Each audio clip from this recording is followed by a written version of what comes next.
Hello, hello, hello, and welcome to another episode of OPE. I am Iowa Joe. We are continuing my off-season, off-topic episodes.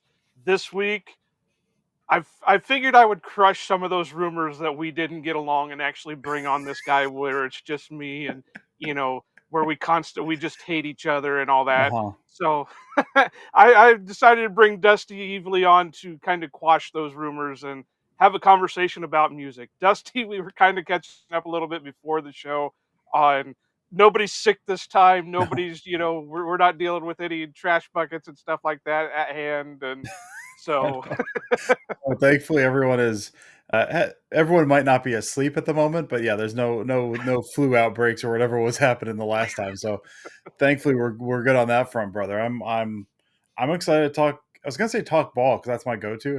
I'm excited to talk music, man. I love talking music. I said this the other day on Blue Sky when Maggie Loney had posted something that they just had their other kid Yeah, yeah, recently, and she'd been taking care of the kids and all that, not really worrying about football, and she felt good. And I said, I'm the same way with these off-season, off-topic things. I haven't really thought about football in a while, and now that it's kind of creeping up on us, I can feel renewed about it and not yeah, have to yeah. constantly. So, I suppose, we should be obligated to throw this out there. How are you feeling about things coming up pretty soon? Are you excited, or is it are you kind of tempered at the moment?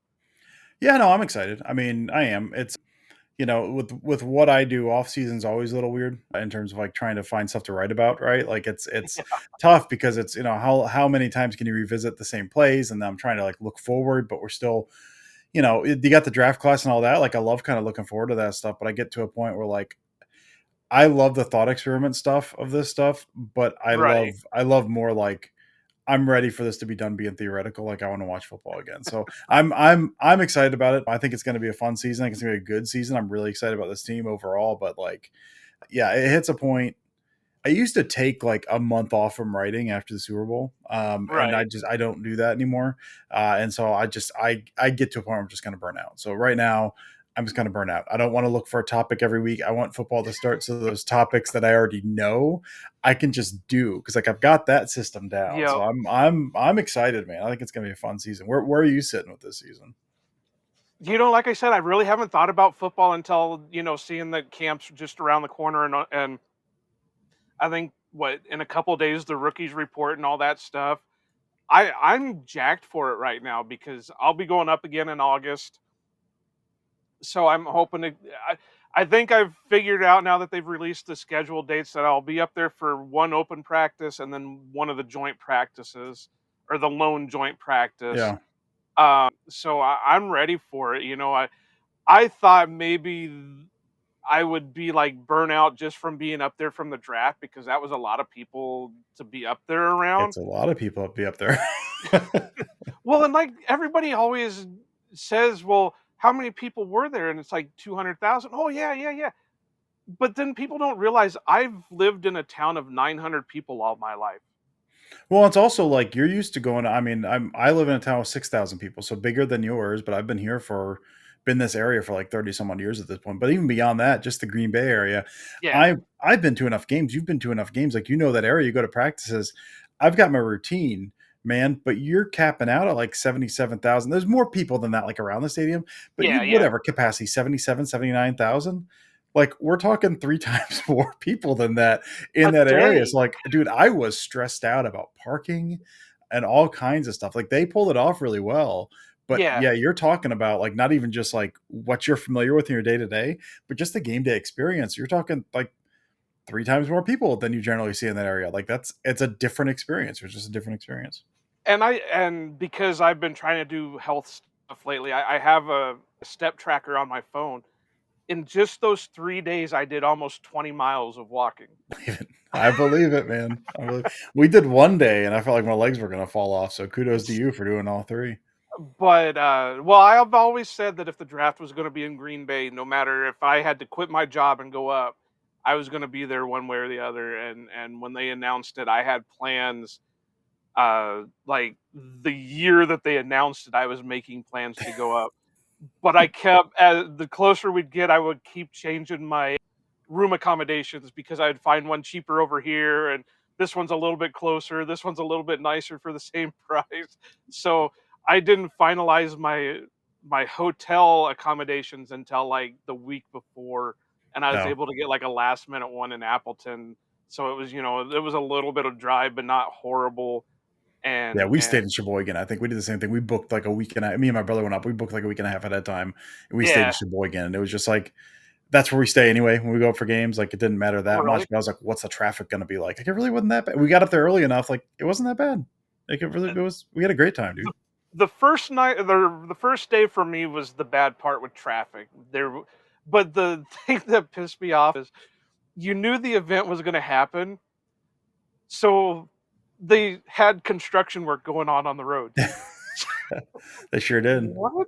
They sure And did. but it's funny that you say Sheboygan because I have family in Sheboygan, and when my grandpa was still alive, that's where I stayed when I would go to the training camps and go to the games and that.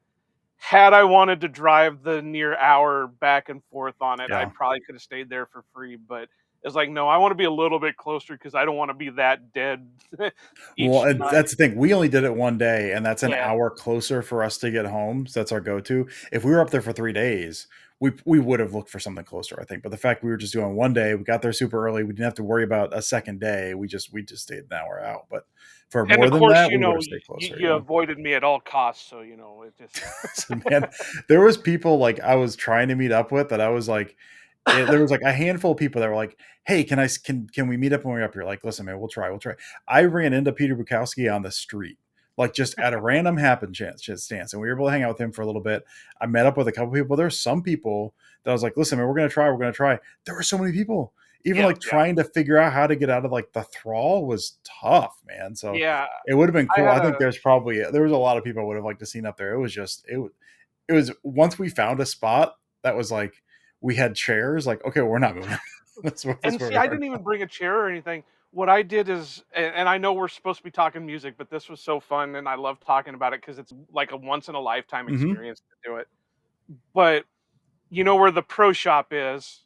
Yep. Back by the Leap statue, Mhm. they have this railing that runs up that you can sit on, and that's where I sat the whole time. I could see everything on See, the we on the we didn't bring chairs, but we were outside Hinterland.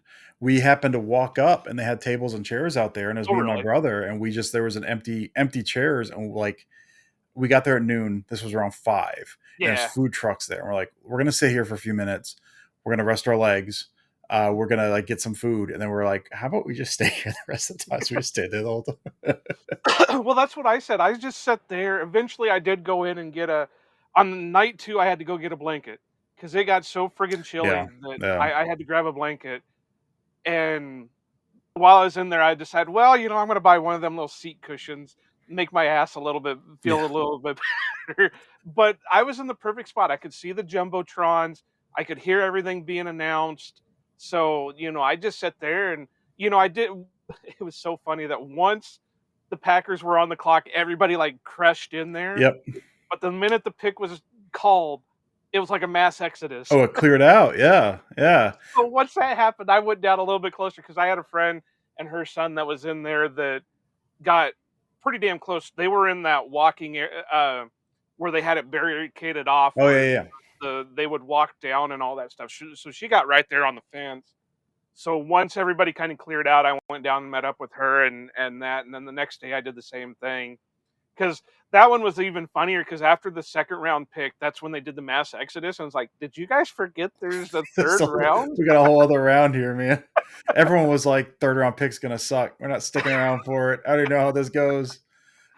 But all right, Dusty, we could have a whole nother fucking episode on just on draft experience because like I said, it's a once in a lifetime thing.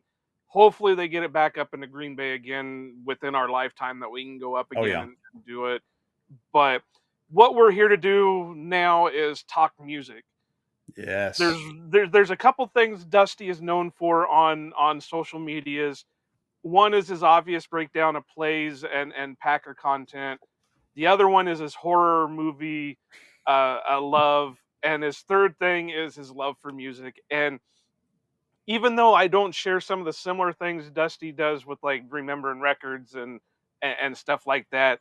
I do consider myself like an eclectic when it comes to music because if you would go through my playlist, you'd be like, "How do you have this one and this one in the same playlist?" Or how do you Sure. what's going on with this? So I figured I'd bring Dusty on and just chat a little bit of music. So I guess the first question is, and the first topic is, what got you into your love of music? And obviously, you probably can say parents and that, but is there anything specific that got you into what you listen to? Yeah, I mean, it's certainly my dad, number one. Just he was a big music guy.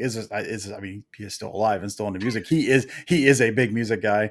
We're growing up. I grew up in a they were a fairly conservative, very conservative household, I guess. So my what I was raised on, because dad was big into like classic rock stuff. Still is big into like Yeah, classic rock stuff. Beatles, Stones, Alice Cooper. We're from the Detroit area, so like a lot of the Detroit based stuff he was right. into as well. But by the time I was born and started getting into music, like a lot of that stuff he kind of culled a little bit. And so it was a lot of Christian stuff. So I got into he never got rid of his Beatles records. So I was raised on the Beatles, Alice Cooper, and then like Michael W. Smith, Stephen Curtis Chapman, like all like CCM stuff from like whatever, Yeah, like yeah, the late '80s, that kind of era. But I mean, he loves all kinds of music, so I kind of grew up like listening to that stuff and branching out and getting into other stuff. And now my dad has broken out of a lot of that Christian music stuff he was into. I'm still I will say I'm still into some of those bands. Some like the Tooth and Nail stuff. yeah, I'm still very much into. I was worked in a Christian music store. I was music buyer for a store for a while, so I'm still into some of that stuff. A lot of the CCM stuff I'm away from, and my dad's the same way. So like we still share, I think, a lot of the not the same exact taste of music, but I'd say my love of music. I mean, growing up, like music was always on, and so like I listened to a lot. Again, a lot of Christian stuff, but then I grew up with, I'd say probably first love was probably the Beatles, just because it was on all the time. Still love the Beatles. Love Billion Dollar Babies, Alice Cooper, Billion Dollar Babies, and then I mean, really, I don't think I got into a whole lot of other stuff until, man, late middle school, early high yeah. school. Like, there's a lot of Christian stuff. And then I had a friend, one of my brother's friends was big into like REM and the Pixies and Smashing Pumpkins and stuff. And so that's what I was like, oh, there's a whole other world of music out here I was not familiar with. So like first love Beatles and some of the like early kind of CCM Christian slight alternative stuff. And then once I found Pixies and Sonic Youth, like it was over. I was like, all right, man, like this is who I am now. This is now like and then like even I was big into like Starflyer 59, who's like a mid '90s. They're still around, but like mid '90s Christian shoegaze band. And I was like, oh man, Yeah, this yeah. stuff, this stuff's incredible. Like I love the shoegaze stuff. Like this is amazing. I can't believe no one's talking about Starflyer 59. And I still love Starflyer.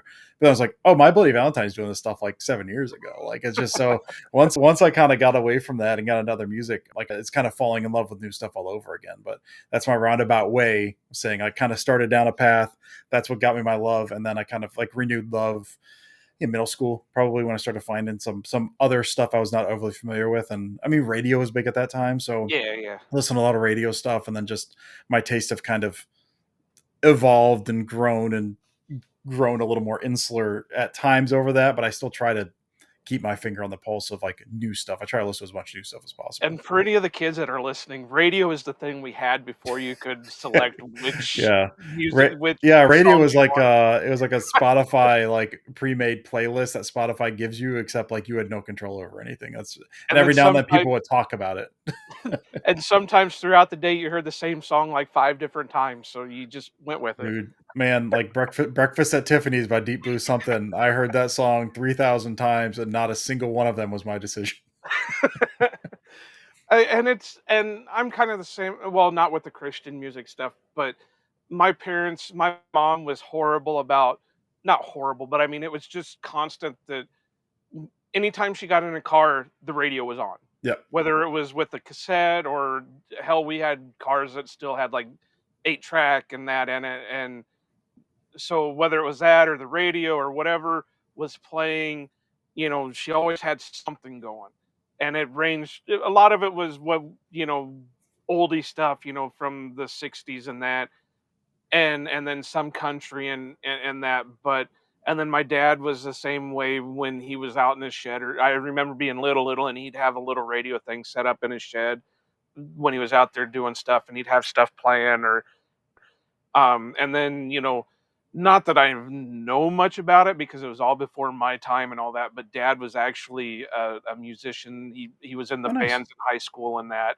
So he did marching bands and drum and bugle corps and all that shit. So he knew his shit from that. And obviously in school I tried to, but I always said that I know what the notes are Hmm. and I know what the finger positions are, but I can never get my fingers to work right to make it sound like it's supposed to be. That's why I'm a drummer, Joe. I couldn't do it either. That's why I drum. That's the only thing I can play. Well, dad had a saxophone from when he was in high school, so that's what I started on. And then I tried to do guitar, but like I said, I didn't have that dexterity to make things work out real well. And I didn't get along with the band teacher that I had when I hit 6th grade because it didn't work out well with No. him. And so I was done with it and I just never could get back into it. Playing and sports were more my thing than actually playing the music, but I loved listening to it. And like I said, it was all ranged from, you know, girl groups from the 60s to Motown. Motown is one of my favorites. I One of my favorite artists, and this will be something we'll talk about a little bit later, is Sam Cooke. Let's I go. love Let's Sam Cooke. go. Matter of fact, what was it? A couple months ago, I watched the Netflix documentary they had on him, just Okay. because, yeah, it was really great, and it delved into him being getting into the civil rights movement, and then his questionable death Yeah. and stuff like that. But one of my favorite, if you look through my playlist, I have like a whole thing of just Sam Cooke. But growing up, it was through that, and then of course when I got into school, you had friends and that were listening to all the popular stuff, and then when I hit about middle school and they allowed us to start taking weight training instead of regular gym, I started getting into the weight training stuff. Well, of course, you had your metal music and Yeah. shit going on in the gym while you're lifting and stuff like that. When I was in junior high, not junior high, when I was in my junior year, I had hurt my knee playing football. And when I was rehabbing, I was still going through my weight training. Well, the football coach was also the teacher at the time, and his favorite thing to play while we were doing our weight training was Metallica. The album with Enter Sandman and Just Black Album. I think it's just called Metallica. Yeah. yeah, yeah. So that was all he played, and it was on a loop. So I would get it. But then I had a brother that was 10 years older than me too. So when he was still in the house while I was growing up, he had all kinds of music. He had a Michael Jackson phase, he had a Guns N' Roses phase, and Bon Jovi. Yep. The one cassette that I can remember stealing from my brother's lot was the Young Guns 2 soundtrack. Yes. That Blaze of Glory on it. Was that? Yep, Was that? yep. Yeah. There we go. So I would get into that, but now it's just like I said before we started recording, I'm not so much okay, well, this album, I got to have this album. It's if I hear a song, I like a song, it goes on my playlist.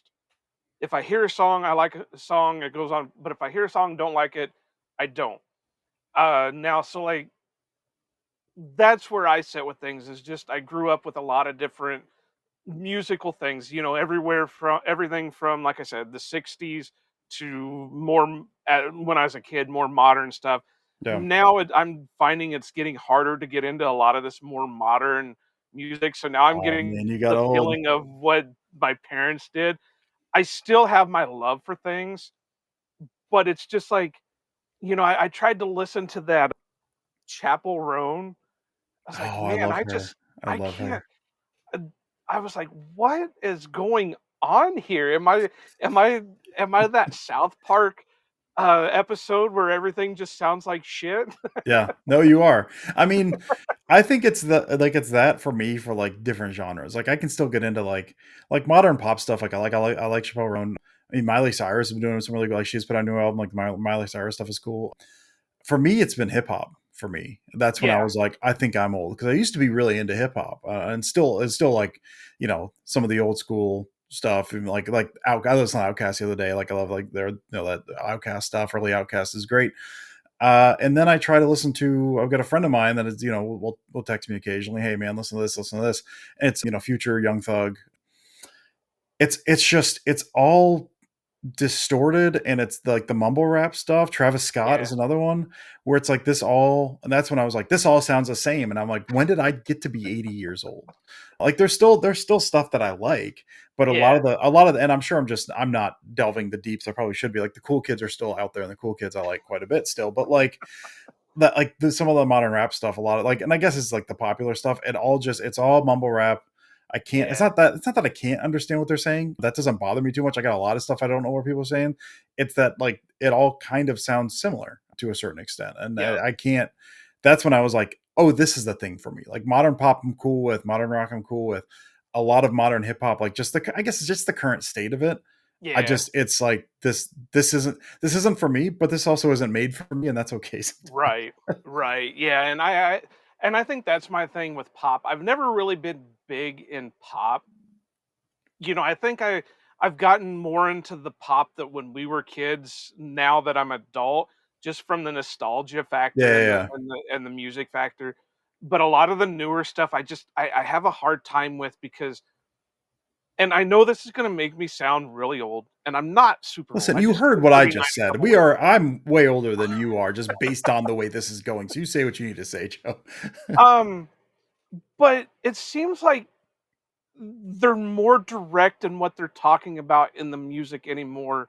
Whereas back then it was more like innuendos and stuff like that. Where I tried to listen, like I said, that Chapel Roan, I tried to listen to that Hot to Go, and she started saying all this shit. And I'm like, who's letting their kid listen to this shit, man? You I sound so thought, old. You sound so old, Joe.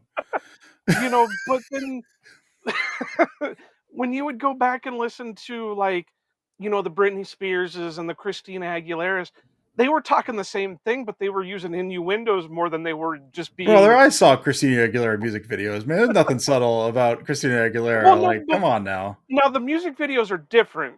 The actual visuals, but when you hear the lyrics, it's not per se more direct to the point like a Nicki Minaj talking about her WAP. I mean, I think that was or is Cardi that B, if I'm not mistaken. I think that's Cardi B. is it Cardi B? Fuck, Yeah. see, I'm old. I don't know. I give me some friggin' Guns N' Roses and I'm good. But not modern Guns N' Roses, because that's bad.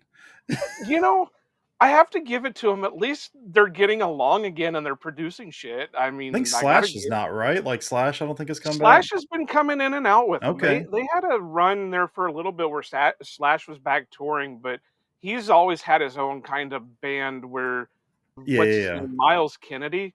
Hmm. He tours with Miles Kennedy a lot. Okay.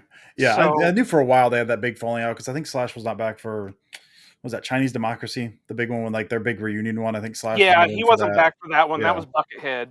They had that's Buckethead right. for that That's one. right. That's Yeah. right. See, I do know some shit. Don't Guns N' Roses. I'll give you that. I mean, I think there's something to that. Part of me, like, I think that's always been there, like the directness to it. I think it's just a matter of like how popular some of the stuff has been, yeah. right? And like I think you can be more direct now. And I mean, and Yeah. I think part of that was, I mean, some of it is like you got money by radio play, you got money by record sales, and you got record sales by radio play. Like that Yeah. doesn't happen anymore. And Nope, so if you you don't gotta have to be go like radio friendly, like it doesn't say whatever well, you and want, that's the right? same thing with, like, TVs and movies. They don't have to be broadcast friendly. They can just do whatever the hell they want into it. But so, I mean, what what would you say are some of the artists that you've, like, been day 1 with and even still kind of get into I mean, so like now? older stuff, like I said, like I mean, like Starflyer 59 is like a band that I've been with since I think the first one was 94. Silver came out in 94. I think Gold was 95, which is my first album of them. And they were like, I don't know how big they are, but that was like early, that was like Christian shoegaze stuff. They were on Tooth and Yeah, Nail. Like their lyrics, like you would not tell they were Christian from their lyrics clearly, but they're on Tooth and Nail. They were in the Christian bookstore that I worked at and all of that stuff. And they were like early kind of like heavy shoegaze, and they kind of evolved a bunch through the years. And they just put a new one last year that I still yeah, love. Like that new one's still awesome. So like them, I like. I mean, there's a bunch of bands I've kind of hopped in and out of, but a lot of groups that if I like their stuff, I will give their other stuff enough of a chance to where even if I don't like it on first listen, I'll end up loving it. Like Saint Vincent, I've been a fan of since her first album came out. Like I think she's yeah, incredible, and some of her stuff's been it treads kind of a weird territory. Every album you're not entirely sure what you're going to get, but every album of hers I've loved. Like it's just been. I think once I love an artist, I will, unless it's like overtly bad, and I can't talk myself into it. I'll give them every opportunity to win me over with every record. yeah, Like some of them, like and this is like I don't know, different things as well. Like Arcade Fire, I was in on I think before that first album came out, and then I think they came out with Reflector, and I was like, this is it. I can't, like, they lost me here. And now yeah, there's like all kinds of like allegations against the lead singer, and I don't feel so bad that I lost Arcade Fire along the way. But like that was a group that their first three albums I thought were incredible, and then their fourth yeah. one I gave it a shot, and then their fifth one I gave it a shot, and I was like, I think I'm just out. I think I just don't like this band. But for the most part, like if I'm in until they force me to leave, I guess. Right. And see, I had the same feelings about Metallica, not so much. Like I said, we grew up in a time when, you got your music in ways that aren't legal. Yeah, yeah, 100%. And I so, mean, no, I don't know what you're talking about, Joe. we were sailing those seven seas and flying some Jolly Rogers and shit, getting our music. Brother, we sure were. But I understood Metallica, or it was Lars. It was all Lars basically that was leading that. I understand where they were coming from, but when you have a reputation as a hard metal, you know, fuck the system type deal, and then all of a sudden you're in suits and that saying, "Well, you took our songs, we want our money." Yeah. It just kind of ruined Metallica a little bit for me because it's like, okay, I understand you want your money, but what happened to all your other stuff? I mean You that, and know? that's the issue with a lot of the. I mean, a lot of metal punk rock groups, right? Like a lot of punk, like early punk rock, I like some modern punk rock, I like as well. But then like it's really hard to be punk rock when you're making a bunch of money. And so like those ideals that you stood on, like I think the Clash have always still stood for that. Strummer died a long, long time ago, but Yeah, the guys that are still around, I think still stand on that. But the Sex Pistols, like for whatever the Sex Pistols stood for, and then after Sid Vicious died, and then Johnny Rotten went to do, was it Public Image Limited or whatever.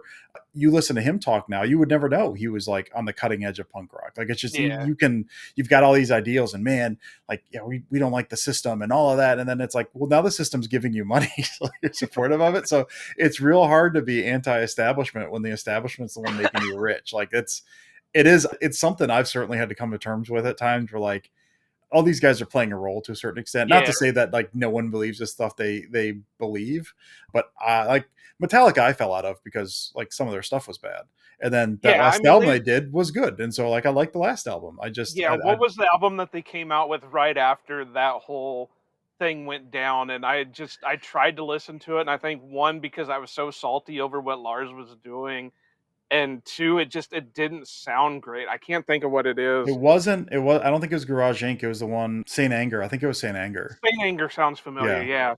And it just that I know that was universally like panned just because it was not Metallica. And so I mean it happens, and like I said, there are times that even my favorite bands that I'll sit there and I'll listen through their new albums. It's like, okay, well I like maybe 3 out of the 10 songs on that album.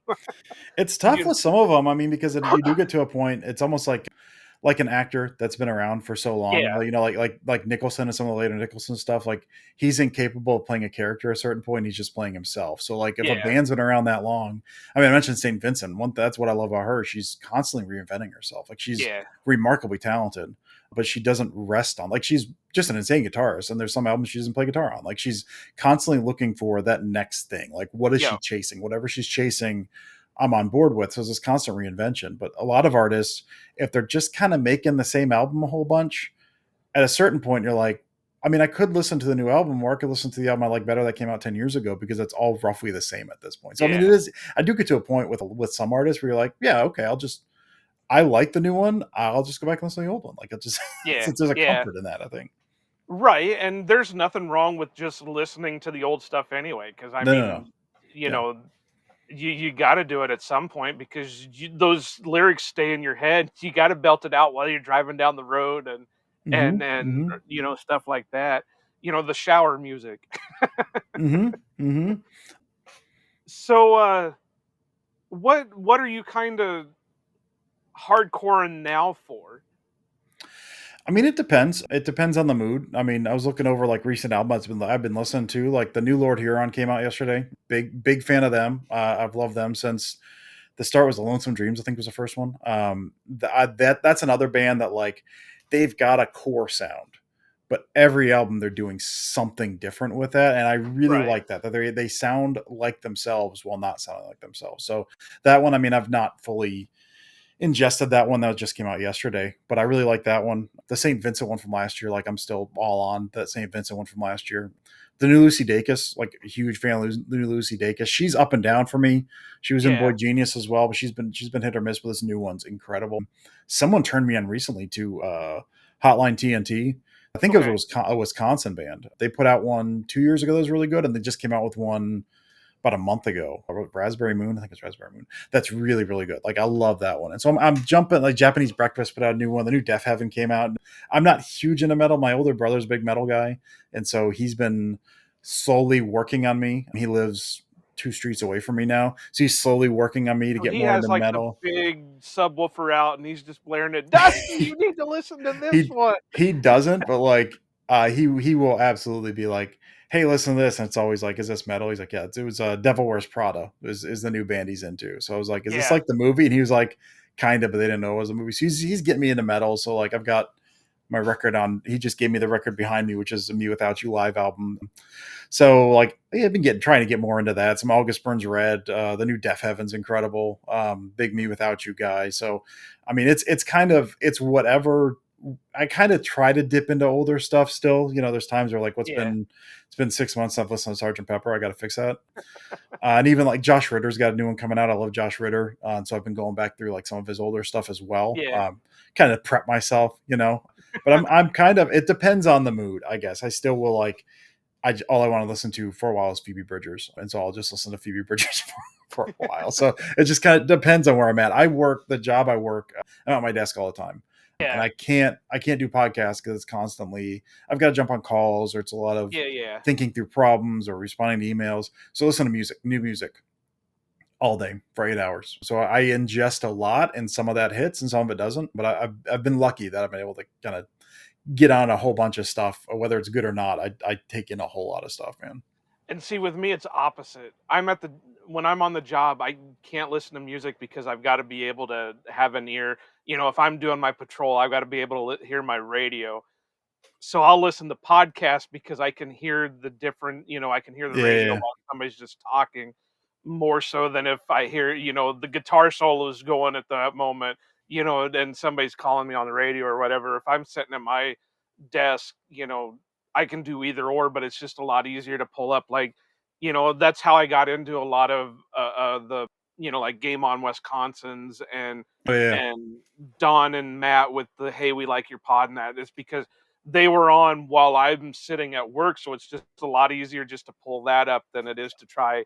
Well, I don't want to listen to this one today. I don't want to listen to yeah. this song. And so just pull up a podcast, let it go in the background and go from there.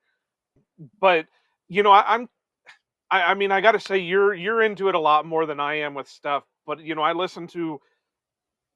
I'm a ride or die for like Breaking Benjamin and Hailstorm, and I've been getting back into Faber Drive. I forgot Okay. all about them for the longest time, and then I don't know, randomly it popped up in something. I was like, "That song sounds really familiar." And then I got to look at, oh, holy shit, I was listening to that when I was going to work every friggin' day. So, and then I saw that they came out with, or they've been releasing some new music within the last year or 2, so I was like, "Okay, yeah," and so I've been listening to them a little bit more. Hailstorm, ever since I listened to the first song of theirs, or the first song that I ever heard of theirs, I was like, "My god, this is just amazing." So, every time they come out with something new, I always pull up their album, and I gotta sit through it, and Breaking Benjamin, you know, I do listen to a lot, and obviously the first song, because I'm a gamer too, so the first song I remember of them is, from the Halo 2 soundtrack. Oh, yeah, So, yeah. Yep.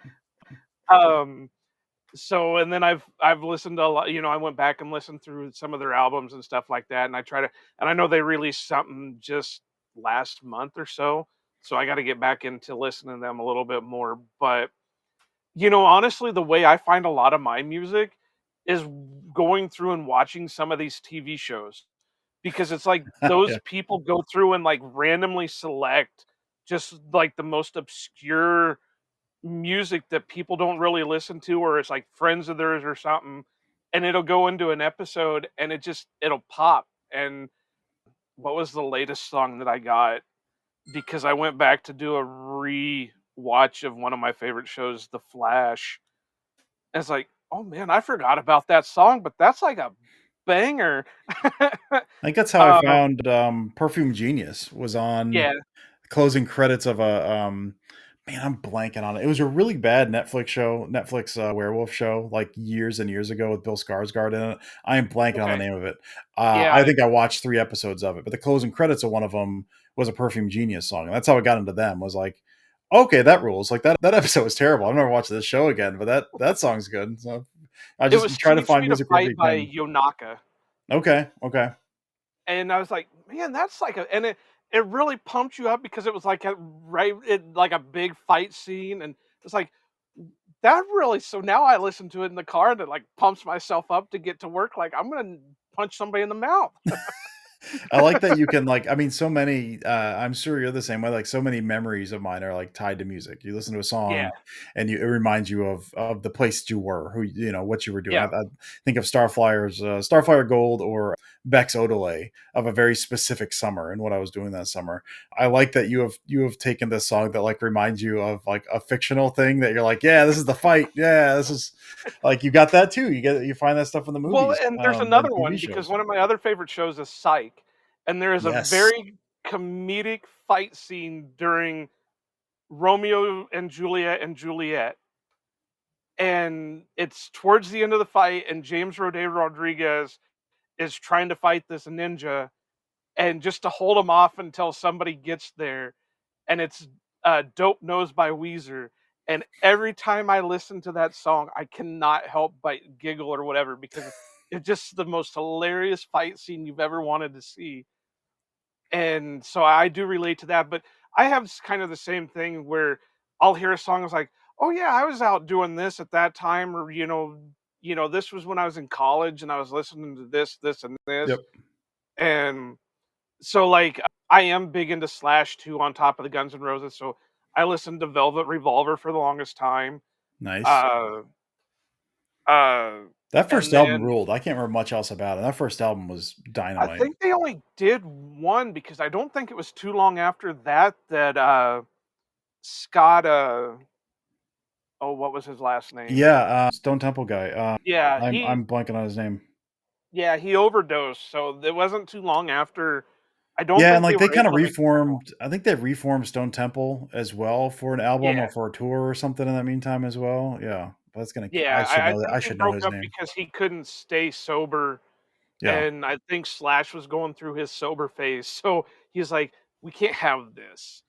And that kinda sucked because it was, even the name was kinda similar, but it was basically everybody with Guns N' Roses minus Axl, Yeah, because the drummer, the bassist, and Slash were all from Guns N' Roses, and then the rhythmic guitar guy, I think, was he did he play with Metallica at one time?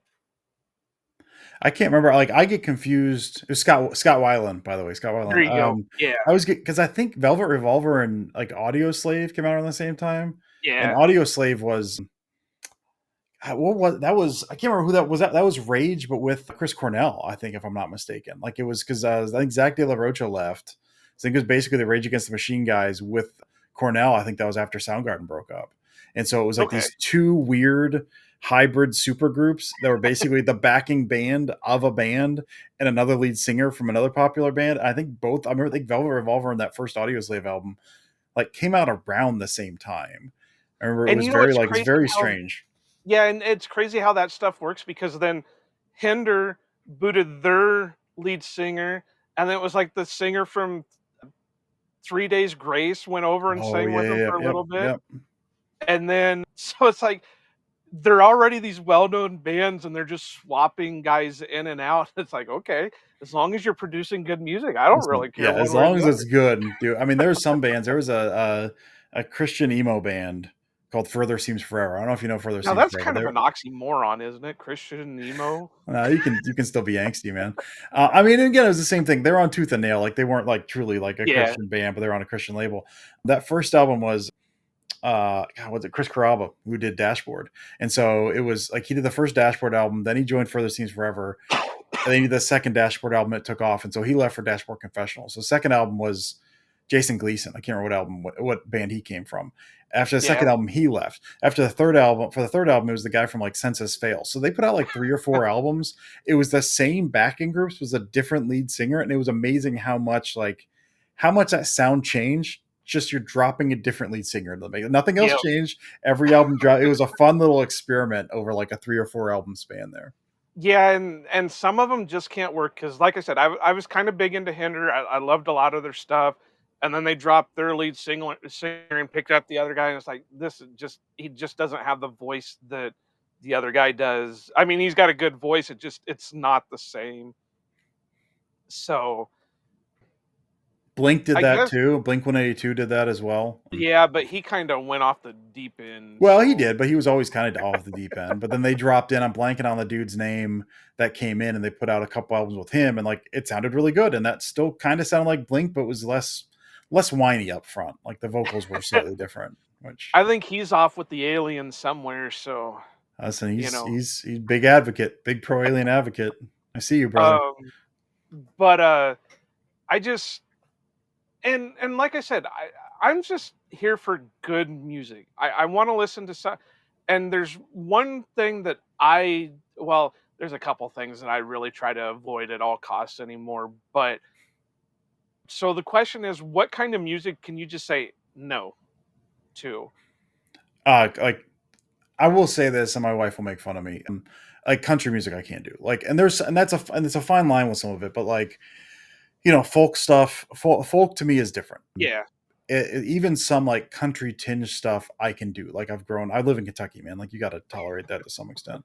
But like I try to listen to like Garth Brooks. yeah. I can't do it. There's something about like the overly produced, like the I guess commercial country. I used to call it like country pop, and it's not really pop country anymore. It's more like country rock anymore. Country pop, country Yeah, rock. but it's very much like the radio, like the basically the clean country type Yeah, of stuff. Like I just there's something about I don't know what it is because there was stuff that I will like. I'm like I love Gillian Welch. I don't know if you listen to Gillian Welch, which is like very kind of stripped down folksy. And she's got that like it's her and David Rawlings. She's got like that very southern twang that yeah, I would always point to. That's what I hate about country music, but I love her. I love her voice. So there's something about I yeah, think almost like the overproduced nature because then it's the vocals become like it's the twang, but it's almost like a theatrical twang. And yeah. so it pushes it to a level that like on a physical level, it makes my body like I can't listen to this anymore. Like there's Kind of something like about that I can't do. kind of like Keith Urban being Australian but singing with a deep South accent. That's yeah, and Madonna singing in a Australian accent. Like there's these weird like what are we doing here? But I mean that's there's something in my brain that when I hear that stuff, I can't do it. So like if it's adjacent to that, if it's country-ish, if it's folkish, I can still like it. But that overproduced stuff, and it's getting bigger now. Yeah, Like there was even, I mean, we talked about earlier, Chappelle Roan. I really like Chappelle Roan. She put out a country song that is in that vein. I was like, I can't do this. Like this, I yeah. cannot do. But then Julian Baker and Torres put out a country album this year. I love Julian Baker. They put out a country album this year that's a little more like old school classic sounding and like still kind of twangy, but like I can get behind that. So Yeah, there's some disconnect. I don't know what it is, but my brain knows what it is and it hates it. right. And I'm kind of the same way. I can listen. I'm not big on country, but I can listen to like some of the older stuff. I do happen to like Garth Brooks's stuff. Because it's kind of like at that tail end of old school country meets modern rockish country, Sure. and and now I won't say that I like everything he's ever did. There are just a lot of songs that, again, I don't sit here and go by album and say I love this album. It's Sure. just that there are some songs that I'll sit there and I'll listen to. Obviously the dance and Thunder Rolls and stuff like See, that. my was like, "Listen to Thunder Rolls," and I got halfway through the song, is like, "I need to go outside, like, you need to turn this off." Like, this is I cannot something about this I cannot abide, I can't do this. But then I grew up really loving like Keith Whitley because I really loved his music. And then a lot of the older country guys like Johnny Cash Oh, and yeah. Johnny Horton and guys like that that I can listen to. Not like I said, not all their songs are Even my Like Lyle Lovett stuff, like, I can get behind yeah, Lyle Lovett. There's a dirtiness to some of that stuff too that I can yeah, get down and with I can 100. even go back to like Hank Williams Sr. where there's a couple of his songs that I really like and I like the style and stuff like that. So, but other than that, if you start playing country around me, it's like nope. And it sucks because I'm kind of in the same boat you are, where I'm in Iowa, and there's like one major rock station in the whole state, and the rest of it is all like country. So I can't even listen to the radio. That's why I spend most of my time on Spotify. Mhm, mhm. Yeah, I don't know, man. It seems like there's a proliferation of like just country music. Like it's Yeah. everywhere now. Like it's popular again. I think it's going through a cycle. It's popular again, and so it's Well, everywhere, and and like I you don't said, understand everybody's it. transitioning over and doing, Darius Rucker was known for Hootie and the Blowfish, and now he's producing, country music. Uh, what's the kid's name? Shabuzi Oh yeah, took yeah. Tipsy and turned it country, and now it's, all over the place. And I remember hearing that in the club when I was in college. Um, so everybody's doing a transition. Beyonce, I think she's even doing her whole country movement now with this Cowboy Carter Cowboy stuff Carter, or which I mean, that last album, like that album of hers, like, yeah, it's country, but like that's not like country. Like I can get right. down. Like there's more to that, and I guess it's I just said like the polished sound, but it's not like the big twangy vocals. It's not like the Yeah. building strings. Like it doesn't like it. It's an odd thing, and it's the same thing with some other artists that I will listen to. Where like there's elements of a country album there, but that to me is not like again, there's something physical in my brain. Like my body doesn't revolt against that Beyonce album, so I don't count it among pop country stuff. Now this is going to be controversial. I'm not a big Beyonce fan. Brother, It's very controversial. don't say that out loud. You don't say I'm that out not loud. saying she's a bad artist or anything. There's just something about the way she sings that I can't get behind it. That's And I fair. don't know what's that. I said that's fair. I mean, I love her, but like, there's artists that just rub me the wrong way. I get Right. it. And it's not like I if I hear a song, it's not like, "Okay, yeah, that's great," or "Boo, don't, I'm gonna be sick." It's just I can't get into it as much. And the same thing with this I'm gonna kill, like, 2 birds with 1 stone with my things here.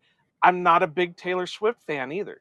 Now there are a couple of songs that I can listen to, but it's not like I'm definitely not a Swiftie. But I mean, I can see I guess my point is I can see where people enjoy them. Mhm. It's just not my style per se. That's You fair. I know? like one of the things I like to like early Taylor Swift. I can't do because that's all country. Yeah. Like I like that she tries new things. I like that, Yep, and some yep. of it like was maybe she's chasing a hit, different radio crossover hit for some of that. But like I didn't really start liking her until folklore came out. Like the Yeah, folklore Evermore set, that those two albums are insane. Like those are incredible, and that's really when I started hitting with her. But then even yeah. like I can't go back to like far deep back catalog because it's way too twangy country and like okay this portion isn't for me. I can't do this. I have this thing where I tend to like people's covers more than I do like the originals out of things. So, like, one of the things that I found the other day, and I actually put this on Blue Sky at one point, that somebody I used to know by Gautier, Oh yeah. I I found a cover by 3 Days Grace. I like that a lot more than I like the Gautier version. Or like the Beatles. There's a lot of people who have covered the Beatles, and I tend to like some of the covers more than I like the originals on it. Like I'm a big Jeff Healey band guy, and he did one of the best covers of "While My Guitar Gently Weeps," and I think I'm so amazed by how he plays that it helps get into it. Because if people don't know who he is, and I don't know if you've ever heard him Oh or yeah. No, know yeah, who he no, is. yeah. I've Um, watched the movie Roadhouse. I'm familiar with Okay, Jeff okay. Healey. Well, I gotta, you know, you gotta know your audience on a little bit of this. I've already kicked away 90% of That's who's true. gonna listen to this by with my hot takes. So, but for anybody who doesn't know who Jeff Healey is, he was in the movie Roadhouse. He was the guitar player in that. I can't think of what his character's name was, but he was blind, and the way he played guitar was he laid it in his lap Mhm. and he would do the finger on the bridge like a steel guitar, and he would play it more like a steel guitar than an actual guitar.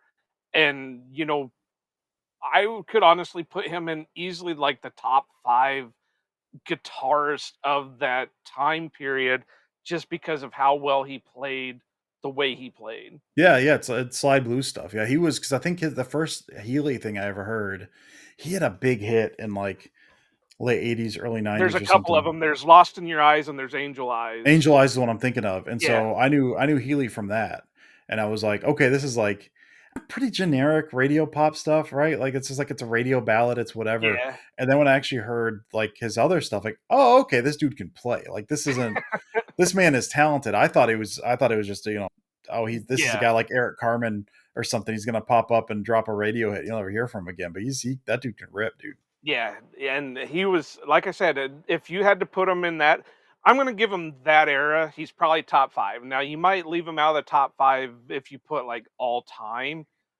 but during that era in the 80s and the early 90s, I would say he's got to easily be one of the top 5 just the way he Yeah, played. I'd have a hard time figuring. I mean, I think Slash is probably up there Yeah, with some of that. But there's so much of that. You're in that weird position where it's you're kind of between some of the synth rock stuff from like the '80s still yeah, carrying over, and still some of like the butt rock hair metal stuff before you get yeah. into some of the alternatives. So there, I think maybe, and I'm probably if someone checks me on this, will probably tell me I'm an idiot.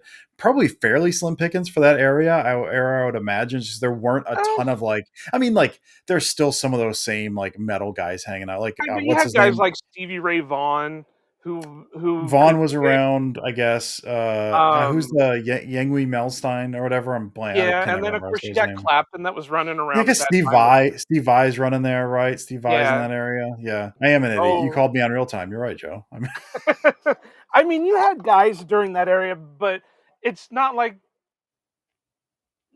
the 70s yeah, it where wasn't like late '60s, mid '70s stuff where it's yeah. just all these rock gods. It was not quite in that arena anymore at that point. I think. All right, let's shock some people. What is your guilty pleasure that somebody who's looking through your playlist is going to be like, "You're listening to that?" Buddy, I don't have guilty pleasures. Man, life's too short for guilty pleasures. I mean, I mentioned Miley Cyrus earlier. She's amazing. I like her early stuff is like very country stuff, but really what she's been doing since then has been awesome. The new album's incredible. I make no bones about the fact, big Carly Rae Jepsen guy. I think she's the Emotion album, tremendous pop music. I mean, that's Yeah, the I thing have those. so go ahead. I was just gonna say, yeah, I had the one hit, the "Call Me Maybe" on my playlist for the See, longest time. and her album after that, man, hit Emotion. There's stuff on Emotion that's incredible. So I mean, there is certainly stuff that I will be made fun of. I think if someone hears me about in public, life's too short for guilty pleasures, man. And that's like I kind of go to like radio pop stuff just because Yeah. people who are like deep into music generally don't like to admit if they like radio pop. But man, that stuff's catchy. That stuff's catchy. I mean, yeah, Chappelle Roan, I love Good Luck Babe. Her song Good Luck Babe's just insane. So yeah, I'd say I would guess I'm gonna say guilty pleasure. Give me Carly Rae Jepsen. Give Okay. me yeah, we'll say Carly Rae Jepsen. I'll be honest, mine, and I probably don't look it, and with me being a Packer content creator and, diehard football and baseball and, jock on top of jock and whatever. Well, I've got my nerd side. Everybody knows my nerd side, but I'm a big musical guy. I love musical albums. So 1776, one of the best ones I've ever had. There's one that this play has never been released as like a movie or anything like that. You could only catch it on Broadway for a short time, and every once in a while you can get off Broadways, but it's called Assassins, and Okay. it's actually a musical about assassins. So like Booth, John Wilkes Booth. Yeah, I remember that one. yeah. Yeah. And so there's a few of the songs on there that I listen to when I'm in that kind of mood. Uh, oh, what's another one that I got into that, uh, but there are just some musicals that I can just sit there and I may not like the movie or the play or whatever, but I love the music that came from it. And that's probably the one thing that if somebody would look at my normal playlist compared to like that playlist, they'd never understand what was going on with it. Because I'm more of your. I don't like screamo. I don't like the screamer stuff. So I can't get into a lot of the heavy death metal type thing because that's not music to me. Even though I like some of the background music to it, I just can't Sure. handle when somebody's screaming and all that. But I am more of a heavier metal type of guy. Like I said, Hailstorm, Breaking Benjamin, 6 a.m., stuff like that I can get into. I was listening to Pretty Reckless there for a little bit. There was one that I was actually listening to the other day that I'd never heard of, and I think they've been out for a bit. Cavo, I don't know and them. I never heard of them, but it randomly popped up in a suggestion. I was like, okay, well, I'll listen to it. It was pretty good. I think one of the things that would also kind of be out there is this can be controversial too. And I want to talk to you about this because I want to get somebody else's opinion on it. I like Nickelback. I like Creed. You know, I like that kind of stuff. Why is it just popular to hate on them for no reason? Or is there Um, an actual reason why these guys get hated on? to me, I mean that era of stuff that was post Pearl Jam. I worked with a guy who would always say he said it sounds like they got a her stuck in their throat because it's that same like I can't listen to that stuff and not think of well that's just you're trying to sound like Eddie Vedder like you're Yeah, failing. It sounds like Seven Mary 3 was a big one around like earlier than that as well, but like there was a band I was into for a bit called New Idle Sun that was basically just like they wanted very badly to be Pearl Jam. They didn't care who knew it, they wanted to be Pearl Jam. So right. I think there's some amount to that. I think and it's weird because there's other people that will like the vocals will sound the same. But I think Vedder is so like iconic in the way that he sings, and we hadn't really heard that before. That if you hear something like that afterwards with the music that even sounds roughly the same, you're like, well, he's trying to be Eddie Vedder. So I think, I Yeah, mean, I don't know about me. I think there's something to like this doesn't feel genuine. And I know like the first Creed album I dug, the second album like Human Clay, I liked yeah, Human Clay. I think part of it for me, and this is again bygone era, right? Like I got sick of Nickelback. I could never do that. I don't know. I couldn't put my finger on it. There's something on Nickelback I just don't like. I cannot the vibe with that band. Canadian. Could never vibe with that. It's the Canadianness of it all. I think is what it is. You're trying to rip us off, and you're Canadian. Get out of here, brother. But Creed for me, it was very much. radio killed them. Like Yeah. they just overplayed. Like that first album was solid.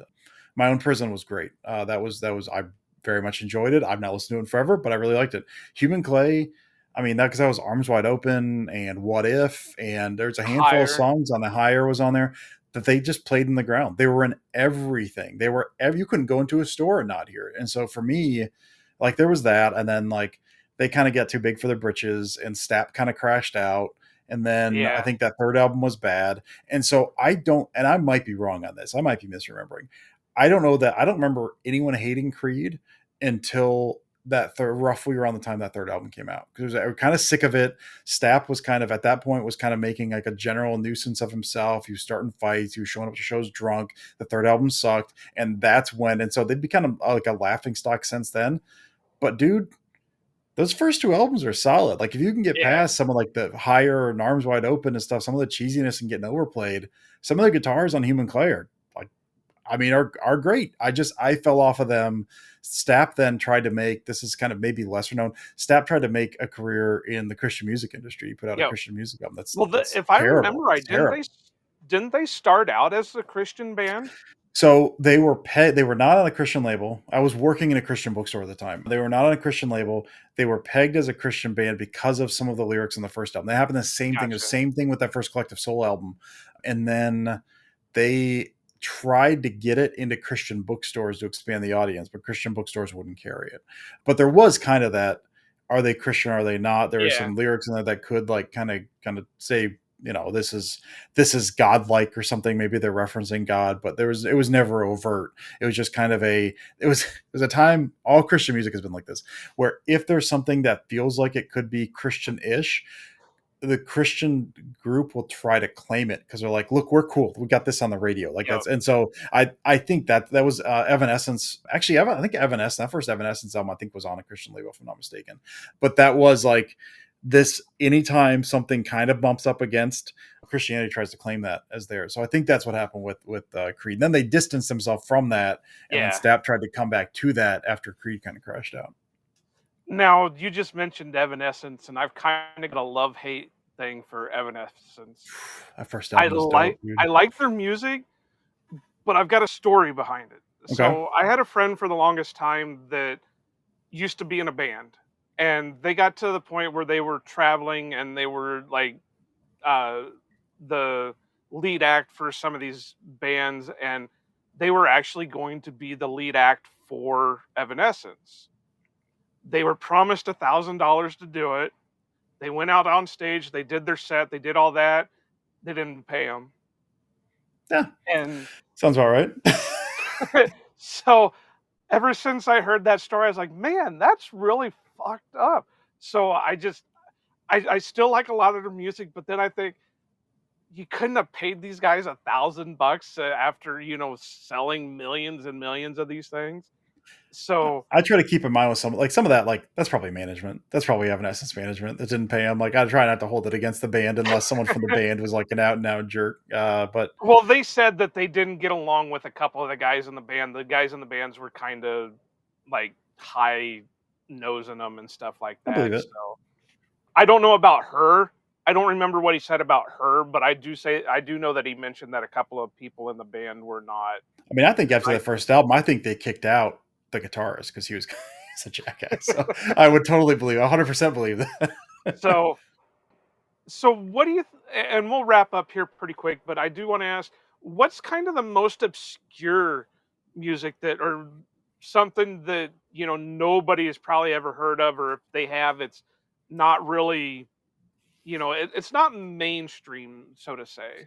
So I listen to a bunch of stuff, Yeah. and I don't talk to people about what they listen to, so I have no idea what people listen to. I mean, there's a bunch of stuff that I have listened to that I will listen to. I think I was looking through, okay, what have I listened to that I think people don't really listen to so much? Like there's a group called LN that's on. I don't really think they're doing much anymore. Lead singer's a guy named Gary Murray, and they're kind of, I always call them sleepy time rock. It's very kind of atmospheric, folky type of stuff. So LN, I've been a big fan of for a long time. There's a group that a friend of mine turned me on to called My Lucky Day, which is Okay. upbeat. The album is, yeah, their first album, or the album that I have, is called All Shimmer in a Day. all of the song titles are in English. They're a Japanese shoegaze group that only sing in Japanese. I've never heard them anywhere else. That album is 10 songs, it's 29 minutes. It's unbelievable. I'll go to bat for Granada, which is like they put out 3 albums back in like the mid 2000s. They were a Swedish group, kind of like jangly pop stuff, like kind of a Okay. throwback to some kind of 60s pop stuff. I don't think they're on streaming services. Like they're extremely hard to find if you're looking for them. They had their, I think there's a second album. Takes a lot of walking. Incredible. Like that's one I go back to quite a bit. I've never met anyone else that has ever heard of them. The only person I've ever really like talked to about their music is my sister because she listens to them as well. But that I think them, and I guess I'll throw 2 more. Paloma. Paloma was a band that came out on a Christian adjacent label in the early 2000s. They put out 1 album that is a masterpiece, like kind of a very kind of dark, slow, brooding kind of like pop album. Guy's voice is incredible, and they disappeared. I have no idea what happened to a single member of that band. They put out 1 album called The Spooky Loop, and it's incredible. And then the last one I'm going to throw out for, oh, just for giggles, they're probably a little bigger. I think they're making a comeback now. It's called Unbelievable Truth. Have you ever heard of Unbelievable Truth? It's Honestly, it sounds familiar, but I would have to listen to it to fully say so. There's an artist, a friend of mine. Her name's Kat Jones. I think she's got a new album coming out too, and she turned me on to them. It's the lead singer of Radiohead's brother. It's Tom York is lead singer of Radiohead. This is Andy York. Their first album, Almost Here, is, I mean, an absolute masterpiece. They put out 1 other album, they broke up, and I think they're coming out with a new one. But Unbelievable Truth is one of those that like I feel like more people should know, but I don't think they do. So I think of those all, I think probably LN or Granada. Granada's like LN you can still find. Granada's next to impossible to find, but they're like their second and third albums are just incredible pop albums. I'm like Yeah, just kind of laid back again, kind of like 60s inspired pop stuff. And you can't find them anywhere. So I'll go with Granada probably. I'm gonna throw out my band. I know they had a little bit of a run a few years back where they actually had like uh, one that was a song that was played on the radio quite often. But OAR of a Revolution, Oh yeah, love yeah. that band. I a cousin that I don't really get along with anymore. When we did get along with, and he had heard him when he was his first year of college, got me into it. I've listened to him ever since. There have been a couple of albums that's like, no, thank you. But other than that, there's been mainly, and I give them a lot of credit because they're not like mainstream bands. They've Yeah, had yeah. play on radio. They've had some. I know. God, this had been dozen or so years ago. They one of the MLB home run derbies. They actually played a crazy game of poker, and I was like, "Where did you hear that from?" But I've listened to them for a long time. It's hard to really pinpoint what type of Weren't they music. kind of I was trying to like OAR was kind of jam bandy. They were kind of traveled in like that jam bandy type of stuff, didn't they? Yeah, yeah, and it's kinda got like a reggae mixed Yeah, in yeah, with yeah. a rock type thing, and but yeah, I love 'em, and they are indie because I made the mistake one time to sign up for something because I was trying to buy something on their site, and now I just get constant Yep. bombardment of emails about, "We're gonna be in this town, we're gonna be in this town, we're gonna be in this one, be sure to buy tickets, buy this, buy that." So, yeah, it's I love them. I haven't really paid attention to see what they've released lately, but the last one I listened to had some pretty good songs on it, and it sounded like they went back to more of their roots than anything. And I can't think of what the singer's name is, but he's definitely got a unique voice to him. Yeah.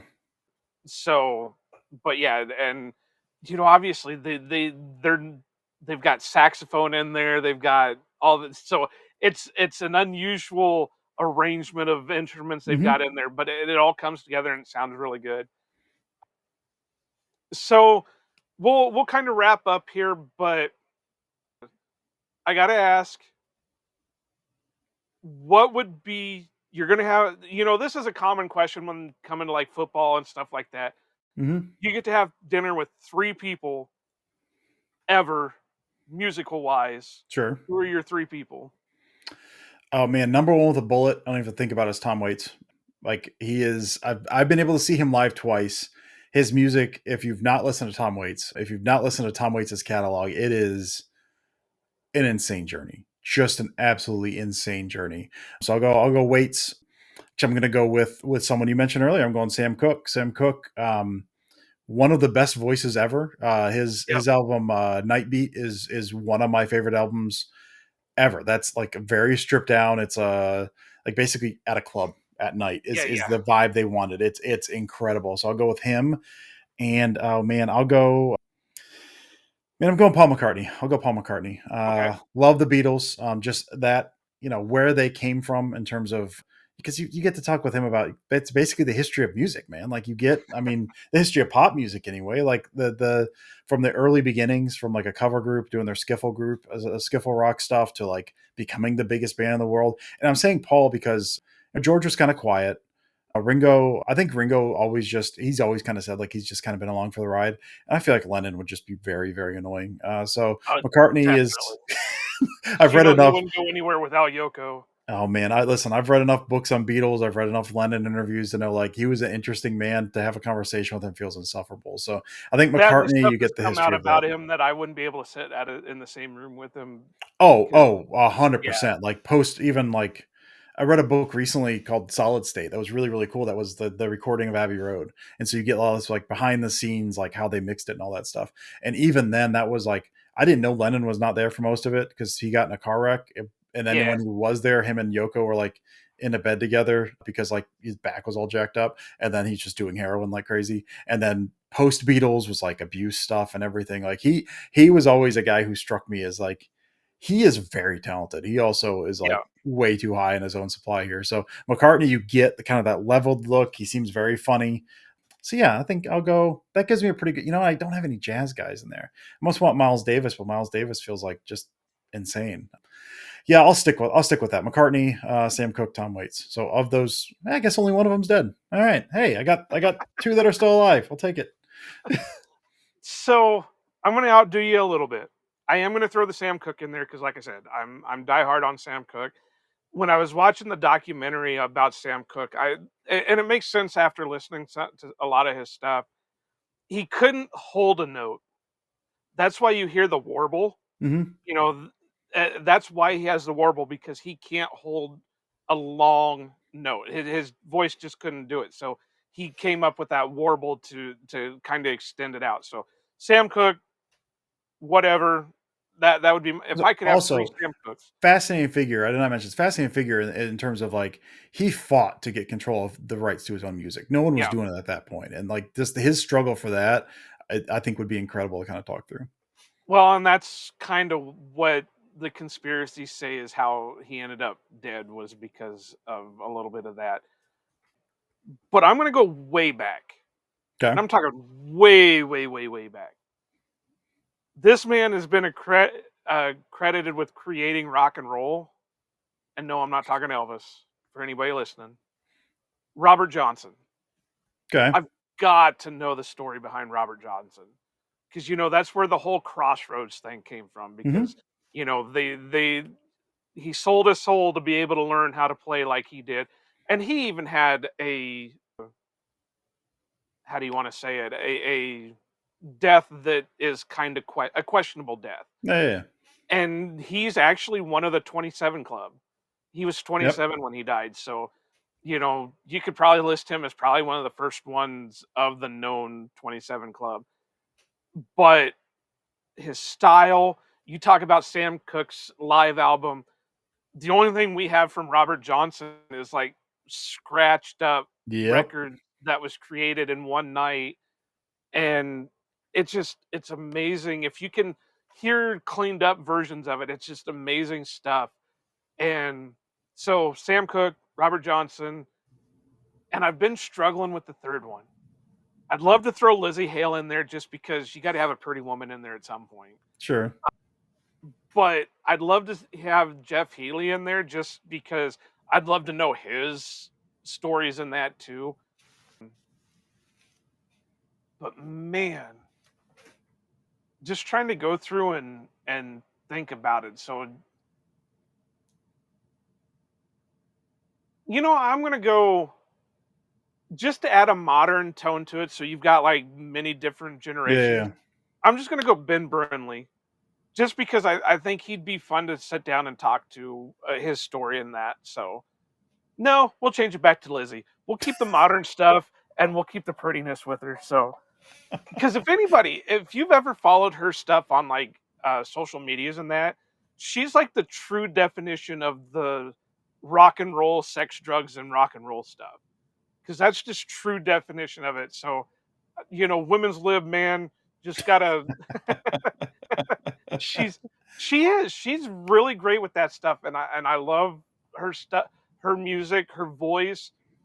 During COVID, she released an album that they did in just their little studio thing, where she just did cover songs, and she covered "I Will Always Love You," and it's just her voice was amazing with it. If nobody's heard it, go look for it. It's just it's obviously it's not like Whitney Houston, Sure, sure, sure. level, but it's pretty top notch up in there. So I'm gonna go Robert Johnson, Sam Cooke, and Lizzie Hale on that. Not a bad three. We're at about an hour and 16, so and I'm running out of questions here because we pretty much covered all the topics I really wanted to get with. So, Dusty, why don't you just tell everybody what you're doing now and what you're going to be up to and where they can find you and all that good stuff? Find me on social, that Dusty Evely. Living on Blue Sky mostly these days. And yeah, writing over at Acme Packing Company, trying to get an article or two up a week. I don't know what I've got next. I got to figure that out for next week, I guess, but something next week. And then Wednesday Pack a Day. And yeah, posting about music. I did just see, Joe, we did not talk about this. I don't know how many concerts you go to. I used to go to a lot. I don't You, go. you want to hear a hot topic? I Or do. You don't, do you not like concerts? I've never been to a concert. The You've only never been concert to a the concert? only concert that I can claim that I've been to now is the Draft. Joe, brother, You got to is that a remember, conscious decision?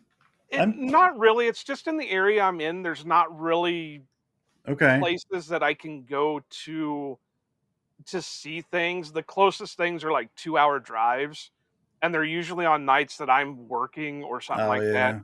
The closest I've got was Breaking Benjamin was going to be in Cedar Rapids, and it was in December, and I had everything set up to go, and we got hit with one of the worst snowstorms you ever wanted to see, and there was no way I was going to be able to make the 2-hour drive in it. So that was about the closest I've been, but yeah, it's not necessarily a conscious decision not to go to concerts. It's just the area I'm in. It's hard to get. That's We fair. have a local place that they do bring in some acts, but it's usually country acts or stuff like that. And I mean, the big thing they celebrate now is Hairball comes in, and that's the tribute bands to all the hair metal. Man, listen, if I will say, I don't know that I've ever felt more alive, more joyful than I have at a concert. Like Right. I used to go to quite a few. I went to Manchester Orchestra a couple weeks ago. That was another band that I've been with since the beginning. Like that was like early days of Manchester, and they've been going 20 years now. Yeah. Like I've never felt the feeling I get at a concert. I've never really felt before. So if you can get to something, I'm in a good area. I'm right off 75. So they'll like, this is like a stopover town for them. Lexington is Yeah. like a Yeah. stopover town for them. So I've been able to see quite a few bands over the years. If you can go, please, Joe, try to get some live music, man. I It'll change keep your life, looking, man. and I will say I almost got to see Hailstorm at the state fair until I realized what date it landed on, and I was sitting in Wisconsin for training camp. One of I these was days getting it'll so work. excited. I was like, "All right, I'm gonna go up and see Hailstorm because the Iowa State Fair is one of the top state Yeah, yeah. fairs that you can go to or whatever." So they bring in all kinds of these friggin' names, and Des Moines has our one main rock station, Laser 103.3, and they used to put on a rock fest, Laser Okay. Fest. It would be like a 3-day fest, but it always land and with the jobs that I've worked, I've either had to work weekends or nights, Yeah. and it never would. It's either go up and enjoy it and lose money because I'm not at work making it, or make the money and go to something that I know I'm Yeah, going to be able to go to. it's fair. That's fair. So it's not like I haven't tried to make the effort to get to these things. It seems like Mother Nature tells me you're not going. That's fair. That's fair. I understand. That, and I feel sorry for bands that come to Iowa because there's always that stigma from there. For a while I was told that like Marilyn Manson and Ozzy Osbourne were banned from the state of Iowa for the longest time. But you also have the stigma because we're the state that the music died. And if you Yeah. don't know the story, it's because Buddy Holly and Big um, Bopper. Big Bopper and Ricky Valance died Yeah. in Mason City in a plane crash. So it's like when you've got that stigma of being that state, do you really want to go to that state to perform? Just don't fly in, man. Take a bus in. Stop before the border, take a bus in, you're good. But yeah, I mean, I really want to go to places. It it doesn't seem to happen on my Yeah, because like I said, it's either lose the money or make the money and go to like training camp or to a game or something like that. And my Packers are a little bit more important than music can be sometimes. listen, man, I get it. I get it. I will say my first love is music, but I get it, man. So, all right, so Pack a day, all that stuff, Mhm. socials, our socials. I don't even know what we do anymore. I think we got still got a Twitter. I've been posting mainly on Blue Sky, but it's few and far between anymore. I try to do my best on there, but social. Sometimes it feels a lot better, healthier when you're not on social medias, 100%. getting that drain.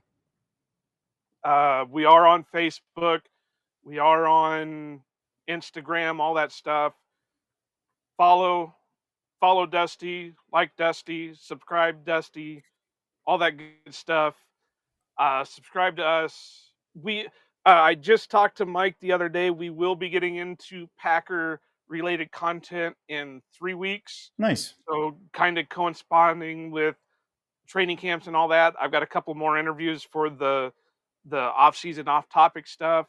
So look forward to that. Go over to the merch site. I just bought myself one of my Cheesehead Willie shirts, and it looks amazing. Thank you for losing the copyright on Steamboat Willie, so now everybody can use the Steamboat Willie thing. Looks really good on the shirt. So go over. It's all over on the website, ohanapackers.org. Get you something, help support the podcast. I've talked long enough. My voice is going right now. So I'm going to say Sorry. what Mike always says: go pack, go, and aloha.